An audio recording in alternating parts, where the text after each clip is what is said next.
Biometric का काम जो सरकार ने किया है ये अच्छा किया है, लेकिन केवल शिक्षा विभाग में नहीं, सभी विभागों में लगाना चाहिए।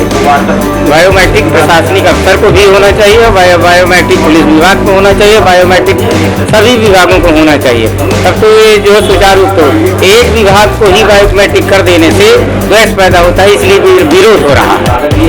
बायोमेट्रिक का प्रयोग सरकार सभी उसमें करे, अपने सदन में भी करना चाहिए उनको बायोमेट्रिक। जो विधायक गायब रहते हैं और सदन चलती रहती है, उसमें भी बायोमेट्रिक होना चाहिए। 75% जिस विधायक की जो है अटेंडेंस सदन में नहीं है, उसका भी जो है निरस्त होनी चाहिए उसकी विधायक की। बायोमेट्रिक अच्छा काम है, समय से सुचारू से सभी कर्मचारी अधिकारी आएंगे, लेकिन पूर्णतः रूप से केवल शिक्षा विभाग को नहीं, सभी विभागों के ऊपर लागू करना चाहिए। अरे ये तो बहुत अच्छी चीज है, शुरू हुई है, ये तो हर विभाग में होनी चाहिए। जब एक 15,000 20,000 रुपए काम करने वाला लड़का समय से 12 घंटे ड्यूटी करता है, 8 बजे भी पहुंच के और 8 बजे छुट्टी होती है उसकी, वो समय से पहुंच सकता है। आप 70,000 80,000 1 लाख का वेतन पा रहे हैं, आप समय से स्कूल नहीं पहुंच सकते। तो ये तो हमें तो ये लगता है कि बहुत अच्छी पहल है, हर विभाग में ही होना चाहिए। हम इसके बड़े समर्थक हैं और ये तो सरकार के प्रति हम तो बहुत कृतज्ञ हैं और बहुत सही। ये उत्तर प्रदेश सरकार के यशस्वी मुख्यमंत्री योगी आदित्यनाथ जी का एक बहुत अच्छा आदेश है और जिसको सभी उत्तर प्रदेश जितने भी शिक्षक हैं माध्यमिक शिक्षा उनको सभी को इसको फॉलो करना चाहिए। इससे क्या है कि जो आज ये सरकार का विरोध शिक्षक कर रहे हैं, उसकी मात्र वजह इतनी है ये समय पे कॉलेज स्कूल नहीं पहुँचते और जिसकी वजह से इनको 7:30 बजे बायोमेट्रिक की वजह से इनको 8:30 बजे हर कीमत पे इनको अपना फंड देना है, क्योंकि ये समय से विद्यालय जाते ही नहीं है। और जो इंटीरियर के विद्यालय होते हैं वहाँ पे ये हफ्तों नहीं जाते शिक्षक, जिसकी वजह से ये विरोध कर रहे हैं। हालांकि सरकार से आज तक कोई लड़ नहीं पाए, तो ये भी नहीं लड़ पाएंगे भले ये कितना विरोध करते रहे। योगी आदित्यनाथ जी का फैसला ये जनहित में है, क्योंकि इनको 80,000 से 1.5 लाख रुपए तक तनख्वाह मिलती है। ये सिर्फ तनख्वाह उठाने जाते हैं विद्यालय, ना ही बच्चों को पढ़ाते हैं, ना ही इनके विद्यालय से कोई एक ऐसा बच्चा निकलता है जो आगे टीचर बन सके। यही प्राइमरी स्कूलों से पहले के ज़माने में जो छोटे मोटे प्राइमरी विद्यालय होते थे, हज़ारों IAS और हज़ारों लोग बड़ी बड़ी नौकरी कर रहे हैं। इसी विद्यालयों से उनको जो है IAS टीचर्स मिलते थे, बेहतरीन पढ़ाई होती थी। लेकिन आज की डेट में उनसे बिल्कुल पढ़ाई नहीं होती, जबकि पहले जो शिक्षक होते थे उनकी योग्यता कम होती थी। आज जो शिक्षक जितने आज बेहतरीन योग्यता उनके पास, लेकिन बावजूद इसको पढ़ाना बच्चों को चाहते ही नहीं है, केवल हराम की खा लेना चाहते हैं। बायोमेट्रिक अटेंडेंस को लेकर मेरी सलाह ये है कि जिस दिन से ये लागू हो जाएगा उस दिन से टीचरों का जीना दुश्वार हो जाएगा। अधिकारी लोग उनसे अवैध रुपया मांग करेंगे। कभी कभी रास्ते में जाने में कभी मोटरसाइकिल पंक्चर हो गई, साधन न मिला या साधन खराब हो गया, इस वजह से जो शिक्षा विभाग के अधिकारी हैं उनसे मोटी रकम वसूलेंगे। न देने पर उनके विरुद्ध बहुत ज़्यादा सख्ती की जाएगी और उन्हें टर्मिनेट किया जाएगा। अवैध वसूली का एक और रास्ता खुल जाएगा। जो राज्य सरकार ने बायोमेट्रिक अटेंडेंस अध्यापकों के लिए लगाया है, ये पहल तो अच्छी है, क्योंकि जो मजदूर जरा 500 रुपया 300 रुपये की दिहाड़ी पाता है, वो समय से 8 बजे अपने कर्मस्थली पर पहुंच जाता है और कर्म करता है और शाम को वो 500 रुपया लेता है, 12 घंटे ड्यूटी करता है, 10 घंटे ड्यूटी करता है। तो अध्यापक 8:30 बजे अपने विद्यालय क्यों नहीं पहुंच सकता, उस पर हीलावाली क्यों करता है? भाई वो भी अपने कर्म क्षेत्र में जाता है, छात्रों का भविष्य का निर्धारण करते हुए पढ़ाई कराते हैं और उनके भविष्य को सुरक्षित रखने के लिए अध्यापन कार्य करते हैं। तो उनको समय से पहुंचने में क्या दिक्कत हो सकती है? वह समय से पहुंचे। बायोमेट्रिक है, उसमें आधे घंटे की सरकार ने छूट दे रखी है। यदि किसी कारण से वह विलम्ब होता है तो आधा घंटा तक उनको उससे छूट मिली हुई है कि वो 8:30 पहुँच सकता है, 8 की जगह 8:30 पहुँच जाएगा। तो आधा घंटा विलम्ब भी देखिए सरकार ने उनको दे दिया है। उसके बाद भी बायोमेट्रिक का अगर विरोध कर रहे हैं तो इसमें कहीं ना कहीं अध्यापकों की अकर्मण्यता है। जो अपने कर्म के प्रति वो दायित्व का पूर्णता निर्वहन नहीं करना चाहते। इसलिए बायोमेट्रिक को तो हम ये योजना अच्छी मानते हैं। इससे शिक्षा का स्तर भी बढ़ेगा, क्योंकि जब अध्यापक समय से पहुंचेगा, अध्यापक से विद्यालय छोड़ेगा और पूरे पीरियड जब अध्यापक वहां पर ज्वाइन करेगा, बच्चों को पढ़ाएगा। और ज़्यादातर अब अध्यापक क्या करते हैं, अटेंडेंस ले लिया, मोबाइल खोल लिया, मोबाइल में बैठे अध्यापन कार्य नहीं करते। हाँ, अध्यापकों पर बर्डन है, हम ये मानते हैं, मिड डे मील का बर्डन है जो शिक्षा को कहीं ना कहीं बाधित करता है।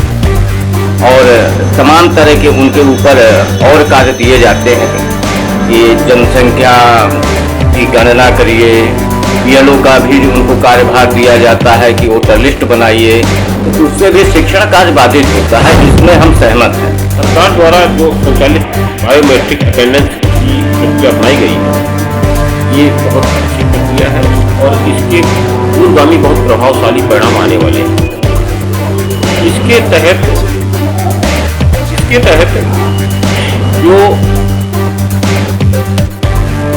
पाया जाता था, जो अध्यापक होते थे वो विद्यालयों में जाते ही नहीं थे, अपने सुपीरियर अधिकारियों से साठ-गांठ करके, और वो ज़्यादातर वहाँ से नदारद रहते थे। इस प्रकार बच्चों के अध्यापन कार्य में प्रभाव पड़ता था और बच्चों की संख्या दिन प्रतिदिन विद्यालयों से, प्राइमरी जूनियर विद्यालयों से कम होती है। परंतु इस सरकार की इस पहल से शिक्षा की स्थिति में सुधार आएगा, शैक्षिक स्तर बढ़ेगा और जो बच्चे पढ़ नहीं पाते थे, विद्यालय में इंटरेस्ट नहीं ले पाते थे, पढ़ाई पे रुचि नहीं ले पाते थे, तो रुचि लेंगे, रुचिकर बनाएंगे। इसके साथ साथ एक सुझाव हमारा ये भी है, सरकार को इस पर भी ध्यान देना चाहिए कि जिन अध्यापकों की नियुक्ति इतनी टेस्ट एग्जाम लेने के बाद उनकी नियुक्ति की गई है और बहुत योग्य शिक्षक नियुक्त किए गए सरकार के द्वारा, उनका पूरा उपयोग हमको मिल सके शैक्षिक पद्धति पे, उस पर ध्यान देते हुए हमको जनप्रतिनिधि, जो प्रतिष्ठित संभ्रांत उच्च कुलीन लोग जो हैं समाज के, अधिकारी वर्ग है उस जिले का, उनको सबके बच्चों को भी सरकार द्वारा संचालित प्राइमरी जूनियर विद्यालय में पढ़ने के लिए प्रेरित किया जाना चाहिए, ताकि इससे आम जनमानस जो गांव देहात के लोग हैं उन पर भी एक जो कॉन्वेंट विद्यालयों में पढ़ाने की प्रचलन चल हुआ है, प्रथा चल चुकी है, वो उस पर उनका पुनः अपने प्राइमरी सरकारी विद्यालयों की तरफ उनका भाव जागृत होगा और वो अपने बच्चों को वहाँ पढ़ने के लिए प्रेरित करेंगे। बहुत बढ़िया कदम है, स्वागत योग्य कदम है, सरकार की पहल है कि टीचर टाइम से जाए, गरीब बच्चों को ज्यादा से ज्यादा शिक्षा मिले। वैसे ही आम जनता में ये बात होगी और सरकारी स्कूल का मतलब पढ़ाई नहीं होती, तो वैसे ही ऑलरेडी सरकारी स्कूलों की छवि खराब है, तो सरकार का कदम ये है, स्वागत योग्य है। जब प्राइवेट स्कूलों में 5,000 10,000 रुपये सैलरी पाने वाला 6 बजे 7 बजे आ सकता है, तो 70 और 80 हजार सैलरी पाने वाला सरकारी टीचर बायोमेट्रिक से क्या परेशानी है? अगर बायोमेट्रिक से परेशानी, इसका मतलब आप ड्यूटी टाइम से करना नहीं चाह रहे, ड्यूटी को चोरी करना चाह रहे, बिल्कुल सही कदम है। बहुत ही स्वागत योग्य निर्णय है उसका और हर तरीके से उसका स्वागत होना चाहिए और किसी को इसमें कोई आपत्ति नहीं होनी चाहिए। जब आप जो विद्यालय होता है साल में 365 दिन में 205 दिन खुलता है, उसमें भी आप अगर टाइम से नहीं पहुंच सकते हो तो इसका मतलब कहीं ना कहीं आपका चोरी करने का इरादा है, गलत नियत है और निश्चित रूप से बायोमेट्रिक एक अच्छा फैसला है। ये तानाशाहीपूर्ण रवैया है। जो शिक्षक हैं वो बहुत इंटीरियर में काम करने जाते हैं, बहुत से ऐसे गांव हैं जहाँ पर आज भी मूलभूत सुविधाएं उपलब्ध नहीं है। शिक्षकों को और भी बहुत सी समस्याएं होती हैं, जैसे मिड डे मील वगैरह है, सोमवार को फल वितरण करना पड़ता है। ऐसे ऐसे स्कूल बने हैं, मैं खुद देखा है जाके ग्रामीण क्षेत्रों में, कि जहाँ पर इतनी दूर सिटी मुख्य केंद्र से 70 किलोमीटर दूर है और महिलाएं टीचर हैं, उनको जाने में बहुत समस्याएं आती है। शिक्षक की और शिक्षक को और भी मेरे बहुत से काम हैं, उनमें भी सरकार लगाए रहती है, कभी जनसंख्या है या और भी चुनाव के संबंध में है। तो ऐसे में अगर बायोमेट्रिक अटेंडेंस का अगर काम करना है तो और भी सरकारी विभाग हैं, उनमें भी बायोमेट्रिक अटेंडेंस लगाई जानी चाहिए। केवल शिक्षकों को टारगेट करना ये एक तानाशाहीपूर्ण प्रदेश सरकार का रवैया है। सराहनीय कदम है उत्तर प्रदेश सरकार का और उसका वेलकम करने की पूरे प्रदेश में, पूरे भारत को। जो टीचर जितना लापरवाह था इतना लापरवाह कोई नहीं हुआ आज तक, और टीचर को मनमाफिक तनख्वाह मिलती है और टीचर ज्यादा जो तनख्वाह है कोई नहीं पा रहा है। तो टीचर को समय पे जाने में दिक्कत क्या हो रही? भाई पैसा तो इस बात का लेते हैं कि वो पढ़ाने जाए। जब बच्चों को शिक्षा ही नहीं दोगे, सही समय पर नहीं पहुंचोगे, तो फिर आपके जाने का मतलब क्या है? सरकारी सेवा का मतलब क्या रहेगा? आज उत्तर प्रदेश में सबसे ज्यादा तनख्वाह पाने वाला अगर कोई कर्मचारी है तो वो शिक्षक है, और शिक्षक को अपनी ड्यूटी करने में, समय पहुंचने में परेशानी क्या हो रही है?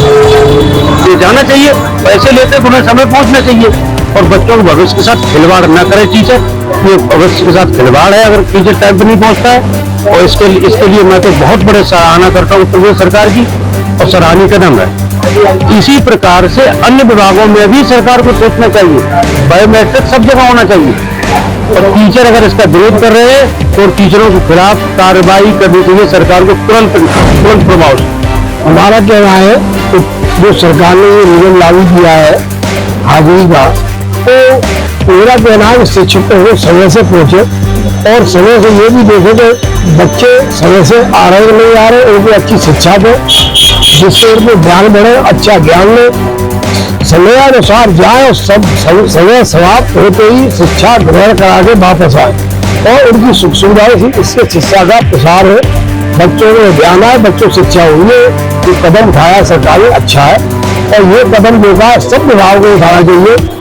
कई विभागों में तो कर्मचारी आते ही नहीं है, अधिकारी नहीं आते, तो सबके लिए होना चाहिए शिक्षकों का स्कूल में जाना, समय से जाना, समय के बाद आना सही है, हाजिरी लगाना उचित है, सही है। हमारी राय ये है कि सरकारी स्कूलों के जो अधिकारी हैं उनके लिए भी होने चाहिए। ये तो केवल सरकारी टीचरों के लिए किया है, बाकी और भी विभाग है, खाद्य है, रसद है, डीएम कोर्ट है और राजस्व है, सब में लागू होने चाहिए। अगर टीचरों के साथ किया है तो ये गलत किया है। अच्छा, इससे तो शिक्षा का स्तर ठीक ठाक होगा ना, आपको गलत नहीं लगता? शिक्षा का स्तर तो इतनी ठीक ठाक है ही, टीचर टाइम पे जाते, टाइम पे पढ़ाते, मिड डे मील योजना वगैरह भी वो सब सफल है, क्योंकि अभी तो कोई खामी लगती नहीं है। आपका कहना है और विभागों में होने चाहिए? और विभागों में पहले होने चाहिए, इसमें बाद में होने चाहिए। ये बहुत अच्छा कदम सरकार का, इसको सख्ती से लागू किया जाना चाहिए। प्राइमरी का अध्यापक बिल्कुल नहीं पढ़ाता है, मर्जी आते तब विद्यालय जाता है, जब मर्जी आता छोड़ के चला आता है। और उसका परिणाम ये है कि इसके बाद प्राइमरी जो प्राइवेट स्कूल है उनका धंधा फलफूल, हमारे सरकारी विद्यालय खाली पड़े, बच्चे पढ़ने नहीं जाते, कारण ये लोग पढ़ाते नहीं और समय से विद्यालय नहीं जाते। ये बिल्कुल सख्ती से लागू, जो इसका विरोध कर रहे हैं उनको सेवा से निकाल देना चाहिए। ऐसे लोगों को शिक्षा वाजिब नहीं है, जो टाइम से नहीं जाते आते उन्हें टाइम से जाना चाहिए। राज्य सरकार प्रतिबंध ये भी लगाना चाहिए प्रत्येक कक्षा में कम से कम 40 बच्चे हों, वो मैनेज करें बच्चों को। इस कारण में प्राइमरी विद्यालय हमारे बंद होने का कारण पड़ा। बहुत ही स्वागत योग्य निर्णय है उसका, और हर तरीके से उसका स्वागत होना चाहिए और किसी को इसमें कोई आपत्ति नहीं होनी चाहिए। जब आप जो विद्यालय होता है साल में 365 दिन में 205 दिन खुलता है, उसमें भी आप अगर टाइम से नहीं पहुंच सकते हो तो इसका मतलब कहीं ना कहीं आपका चोरी करने का इरादा है, गलत नीयत है, और निश्चित रूप से बायोमेट्रिक एक अच्छा फैसला है।